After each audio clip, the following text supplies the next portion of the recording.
we are struggling. We've sold our best defender, not by choice. Turns out they had a minimum fee release. Wouldn't have mattered because he didn't want to sign a new deal anyway. But we're struggling. We've lost our best defender. We're not looking good in games. Yeah.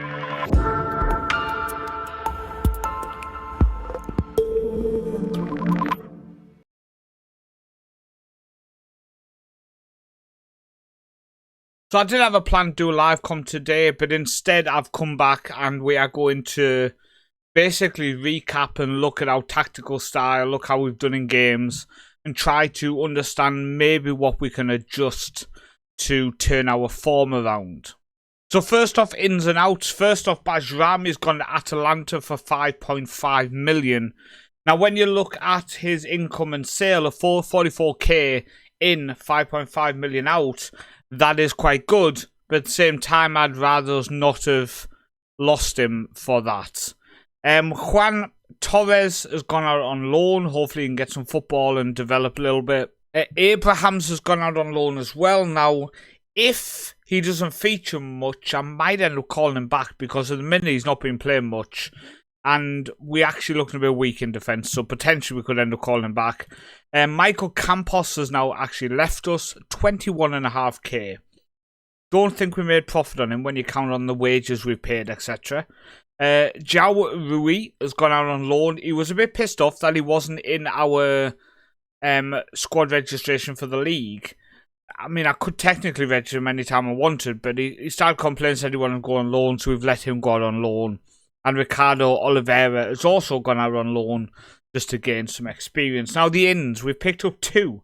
So first off, Julian Laporte comes in just to add a bit of depth in defence, obviously after losing our starting back 2 from last season. So Julian Laporte comes in, 33 years old, he's on 10.5k a week from Como. But he's decent. He's definitely good enough for one season and adds at least a bit of quality to that back line. And our biggest sign ever, 5 million up front, rising to potentially 10 million. From Casapia in our league, he was their star player last season. And he fills that gap of defensive midfield where I said I needed someone who can also play central defence. He's 6'3", resolute personality. He has 17 jump reach, by the way. He has 17 work rate, 18 teamwork, 16 determination, 15 concentration, bravery of 17, tackling of 13, passing of 12, marking of 12. Got first touch of 10 as well. He definitely just covers us in terms of a very good defensive midfielder coming in who also can offer us something in central defence. So in terms of Europe then, we played 2 games. We lost to Club Brugge away from home 3-1. 17 shots to our 8. We had 59% possession, so we did well possession-wise. We played our wing-back tactic with Lervig as one of the 3 centre-backs and Zeriberto on the left wing. I'm not sure because I feel like we're maybe losing a bit not having him at left wing-back just because of the amount of assists he can offer us. Yeah, that's one of the things we definitely need to look into. Now, in this game, we played our 4-2-3-1 formation, and we lost the game 1-0 to Girona. 7 shots to 13. We still have more possession, 55%. We've not looked good in Europe. So now moving on to our league form, obviously that opening day defeat was followed up with a victory over Amadora 1-0, with Vasberg on the score sheet. We then played Portimonense and lost 1-0, so 2 defeats in our first 3 games. We then switched our wing-back tactic. We beat Casapia 1-0. We beat Academico di Visu 1-0. We then beat Chivas 1-0. So we had 3 victories in a row in the league, all with clean sheets. Almasi even scored in that game. We then went out 4-2-3-1 tactic due to a couple of injuries and got 2-0 victory in the league before we just drew to Braga away from home. Now, I know what you're thinking. That puts you in 3rd place. We've won 5, drew 1, lost 2. We're not doing bad. We're not doing bad. Let me tell you, we are not looking like a good football team at the minute. And I just feel like when I look at our team, look at our squad, look at our players, I can't work out the best setup for them. We can use Almasi as a perfect example. 1 goal in 6 league games so far this season. In his first season for us, he got 22 and 28. In his second season, he only got 9 in the league. He got 17 in Europe. This season, he only has 1 goal in 6 games in the league. He has 3 in the cup, which was a hat-trick. Didn't score in the other cup game. We can't keep depending on players like Almasi, who for over 1 season now have not been scoring domestically. He's not been scoring domestically. Now, again, I look at the tactic. Maybe this is something we can do here. Maybe do we have a way to get Ben House into the starting lineup and use him? He has 2 goals in 3 starts, 3 sub-appearances so far. A lot more hard-working, a lot more of a team player. Can he maybe be our lead striker with Carvalho behind him in the shadow striker role? Can Carvalho play as a good shadow striker? Yes, he can. Would he be better as a playmaker? Yeah, so maybe in this position instead of Asperg, we would have Carvalho as a advanced playmaker on attack. And then you have the shadow striker of Ben House and maybe Almasi up top. Because then Ben House as the shadow striker running in. I think when we go on to his attributes as a shadow striker, he does have the ability to play that role. And I think he would play quite well. But we need to find a way to make it work. I do worry Lervik. As a wide centre-back, he's very competent. Playing him on this attack role so he gets forward along with Zerricardo getting forward. These two on support. He would do a job. But are we missing out on Lervik from the left wing? Where from this position here on a wing back on attack, for example, he's just going to be an assist king. He's already got 4 in 8 so far this season, which is 1 in 2. Last season, he got 11 assists in all competitions, which just wasn't enough for him. But I feel like near the end of the season, he started to look a lot better in that role. So I'm interrupting the video to say thank you firstly for the support and the continued support on the content that I'm creating. If you are in a position to do so, there is an option below to become a Patreon member or to become a YouTube member. It will cost you 49 kroner a month, which is about $3 or £3 a month. And that goes towards future things on the channel, like I'm looking to save up for a new microphone, for example, to pay towards my Premiere Pro for editing the videos. It just helps show a little bit of support, but also if it builds up to a certain amount, I can look at taking a day off work a month to help towards creating that content and making it just a little bit better for you guys going forward. But only if you can afford to do it, go down and click them links. Don't do it if it does financially put you in a problem. Let's head back into the video and thank you again for taking the time to listen to me. That was the main reason for this video. I don't know the best route at the minute, so my thinking was, let's have a look and see how we're doing compared to other teams. Let's have a look, see a bit of a deeper dive into how players have performed so far. So let's go through first off compared to other teams. So average possession wise, we are 52%, 8th place there. Headers won, which is a general stat which I find weird. But headers won, we are 7th. In terms of win ratio, we're 11th. So we're not winning many headers, which is a bit upsetting. So let's work our way down. Attacking wise, then goals, we are 13th. Straight away, there's an issue. We're not scoring enough goals. 8 goals in 8 games. Goals per game, we are 1.0. Expected goals, minus 1.35. So we struggling. We are struggling without a shadow of a doubt. Cross completion wise, we are 16th at 13%. Crosses completed, we've completed 34 crosses, which it's just not many, is it? We have goals from corners. We've not scored a single goal from a corner so far this season. Goals from direct free kicks, we've not scored a single one. From indirect free kicks, not a single one. I think we need to look at fixing that. We need to look at working on that. Pass completion ratio at 87% isn't bad. That's definitely something we should be fairly pleased with. Shots on target ratio, we have 43%, which is in the top half of the league. So defensively wise, we've conceded 4. So defending wise, we're looking okay. We're conceding a goal every 2 games, which is not bad. In terms of goals from corners, we've not conceded a single goal. We've conceded 1 direct free kick. We've conceded 0 indirect free kicks. So again, not bad. We've kept 6 clean sheets in 8 games. So defensively, our tactic is looking okay. We need to understand which players are costing us. And which players are costing us big style. So first off, goalkeeper-wise. So let's go to his stats. Let's just look at the league. So in 8 games, okay, he's had 1 mistake leading to a goal. He's got 93 pass percentage, which is nice. He's lost possession only 2.25 times per game, which is nice. So in terms of when he's passing it out, etc., only 2 times a game he's losing it. So in terms of saving, etc., so saves per 9 minutes, 2.75. He has a 92% save completion. Concedes 0.5 a game. He's held on to 14 shots at him, which is okay. I don't think it's our keeper. Honestly, I think our keeper's doing well.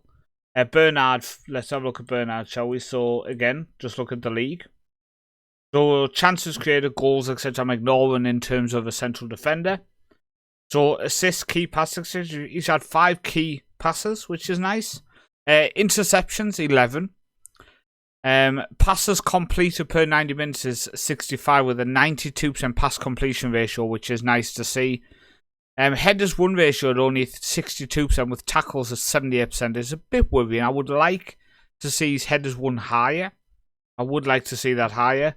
7 clearances, and he's never cost us a goal. He's lost the ball about 5.8 times a game, winning it back 11.25. Laporte since he came to us. So if we go to the league. So 91% pass completion, which is very solid there. Really pleased with that. 42% headers won ratio. 86% tackles won, but 42% headers won. That's concerning. That is concerning. Lervik we'll look at because he has been playing in one of the other centre-back positions. The stats again. Onto here. So you can see here, chances created 5. He's created a few more chances from getting forward. 14 key passes with 19% cross completion. He has an 89% pass completion, which is nice. 25 interceptions. 58% headers won, so again, not good in the air. Tackles run 79%, so that's quite nice. So at the minute, Laporte is costing us in the air. And Lervik as well is not the best in the air, so maybe we need to work out a way to do better with that, basically. Ostajic from right back. Being a very key player for us. So let's have a look. Chances created 2. 18% cross completion. So not too bad with 10 key passes. He has an 87% pass completion with 19 interceptions. 69 of headers won and tackles. So he's a little bit better in the air, which actually shocks me. I don't think he'd be as good there. He is losing the ball 11.72 times a game, but I wonder how many of them are from crosses. And we look at Zericado, who has been playing at left wing back. He's played 6 games in total. So 3 key passes, no mistakes, but he's lost the ball. He's lost the ball 17 times a game. 17 times a game, with only a 7% cross completion. 75% pass completion as well. Good tackling, 82%. 56 headers. His pass completion and the amount of times he's losing the ball straight away makes me think we need to take him off. Straight away. Lervik, his biggest weakness was his heading. So straight away we need to take him out of the back line. So we'd move Bernard over to the left of the 3 because he's reasonable on his left foot. We are struggling in that position. And maybe someone like Rocha comes into central defence to start in games. He's not the best wide centre back, but maybe we need to drop a 2 at the back. I'm not sure. We need to look, but straight away, Zericado is costing us a lot more than I thought he was. So now looking at our central midfielders, our defensive-minded players here. So stats. Let's have a look at the league. He's played 8 games. Krev, since coming in. So, chances created 2. No crosses. He's had 0 crosses. Progressive passes, 7.92. Key passes, 5. He has an 87% pass completion. He is 75% tackles won, 72% headers won. So he's not bad in the air. He's not bad in the air. Mistakes leading to goals, none. Possession lost 12 times a game, won 10 times a game with 0.5 dribbles. So he is losing the ball quite a few times in a game. Then you have Dressel next to him, who I really like, so I hope his stats match up. So, let's have a look, shall we? 20% cross completion, not too bad. 3 shots, all on target, so he is getting shots away. He has an 86% pass completion, 9 interceptions. 79% tackles won, but only a 42% headers won, so he is struggling in the air. Mistakes in the goals, well, he's had 1, but he does lose the ball a lot less than Kravish. Alongside him, Kraev, sorry. Okay. Then you have Carvalho in the attacking 3. He hasn't played as many games due to an injury. But 3 chances created, 25% shots on target percentage, with cross completion 24%, with an expected assists of 0.94. And he has, how many assists does he have? He has 2 assists in 4 starts, 5 games in total. Headers won, 10%. Tackles won 7%. He wins the ball back 4.87 times, but loses it 14.61 times a game. Okay. Ben House, who's played a few different positions this season. 3 starts, 3 sub-appearances, 2 goals. So there's 50% shot completion. He has 0 assists, cross completed, etc.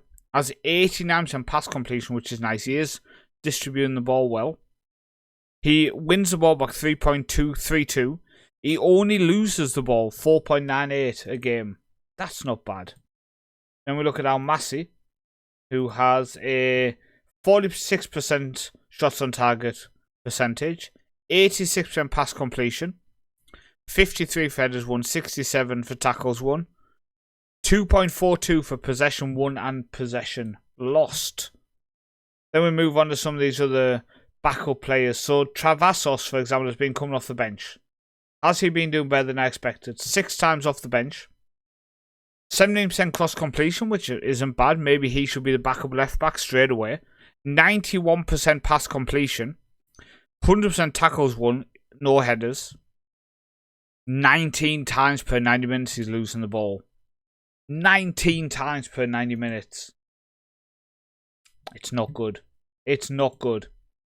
Then we go on to Helder, who's been picking up a few injuries recently, but cross-completed 3%.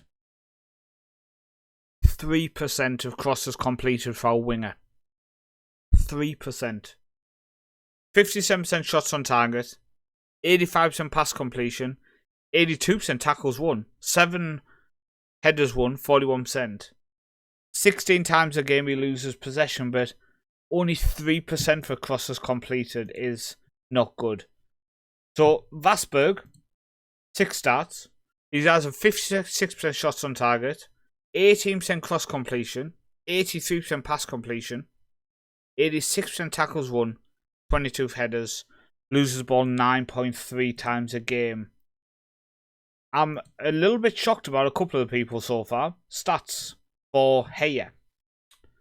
So, no crosses, 88% pass completion, 50 for tackles, 56 for headers, 8.64 and 8.9 for Heyer, who has become more of a bench player this season. Obviously, he's on his last season with us. Could maybe move into the back line for the rest of the season if we are struggling defensively. Stefanik I would like to actually look at as well. Obviously, one of our backup players. So where are we looking? 86% pass completion, 100% tackles won, 33 headers. But he does lose the ball less, but he hasn't played many games. Oof. Now, this type of episode is very nerdy. Some people just have no interest in sitting through it. But for me, you learn a lot. You learn a lot. For starters, we're not getting many crosses completed at the minute. We also are struggling in terms of defensively. Laporte is not doing well. I'm actually considering that. Hey, you're moving in here and playing a ball player as a stopper. Let him push forward a little bit in there. Them two is just defenders. Rocha's more of a natural defender. Bernard has done well so far. Rocha coming in instead, I think, could do okay. Let's have a look at how he did stats-wise in the league. 3 starts. 88% headers won, 83% tackles won, and a decent pass completion. It's okay. But if we go there, like, take few risks, dribble less. Okay? If we make sure he has take few risks, dribble less. I like that. I think that could work a bit better. Maybe as the shadow striker with shoot more often, and then Carvalho as a playmaker, because I also think Vasberg here could suit that playmaker role on support quite well as well. Then we have 2 players who can play that playmaker role alongside, with then House getting in supporting Almasi. With Almasi back on the pitch, floated crosses, because when Ben House is playing, I like to go low, because he's not as good aerially, with only 10 heading and 9 jumping reach, as opposed to Almasi, who has the 15 heading, 17 jumping reach. Almasi doesn't have many games left to impress me. He really doesn't. I'm concerned by the likes of Zerricardo. He's been a decent player with 57 games for us. But it looks like he's costing us quite a few times during games. And defensively, we were not winning enough headers. We were keeping clean sheets. Let's not forget, our defensive record was okay. But it can always be better. And if I can fix this and get this perfect, then further up the field should start coming together a little bit better, in my opinion. Maybe I would like to try to find a way to make sure they are passing with less risk. But at the same time, I would like to try to make sure these guys are just getting a chance maybe a little bit more. I would like these to just take more of a chance. My fullbacks to just get forward a little bit more. These are the guys I want to take chances when these guys are staying back. Get forward, run wide, stay wide. Hug that byline, actually be the option to actually pick the pass. I want him to be able to roam from position. I do. I think roam from position with shorter passing could work for Carvalho. He could link up the play. But my only thinking here is, if we made Kravac the ball-winner midfield on defend, could we look at something which involves him just staying a little bit more forward? Like if we click on box-to-box on Dressel, behind the shadow striker, might just get him forward just a little bit more. Could assist just a little bit more, I think. This wise, be more direct. We're holding the ball with direct, so why not? I would like them to get forward, but I find when you have overlap on it, just kind of motivates them to get forward a little bit more. In transition, we do want to counter. I guess we could counter press with the ball box to box as well. Try to win that ball back. Just like I said, get our keeper holding on to a little bit more. We go with a high line, or no? I think we'll stay with the mid block. We'll stay with the mid block, and we'll leave them for now. I think how it is now. Set pieces. We've not scored a single corner at the minute. Not a single corner. Now we have 3 routines. We have this one which comes forward, but maybe we could look at C2 getting into the box a little bit more. Maybe. We have an option. Attack the ball from the edge. Yeah, so if we just have one more attacking the ball from the edge, maybe, on that set piece, might help just a little bit. I've got routine 2, which is a short one. We have attack from edge, attack near post, mark keeper, lurk outside, central far. So I'll tell you what, if we move the far one over again as well, and just say lurk at the near post, maybe. And then routine 3, which is a far post one. I think again, C1. Sorry, C2 far post guy. I think we're going to move you there and just say attack from the edge of the area. So it's just getting our one more person in the box on each one of them.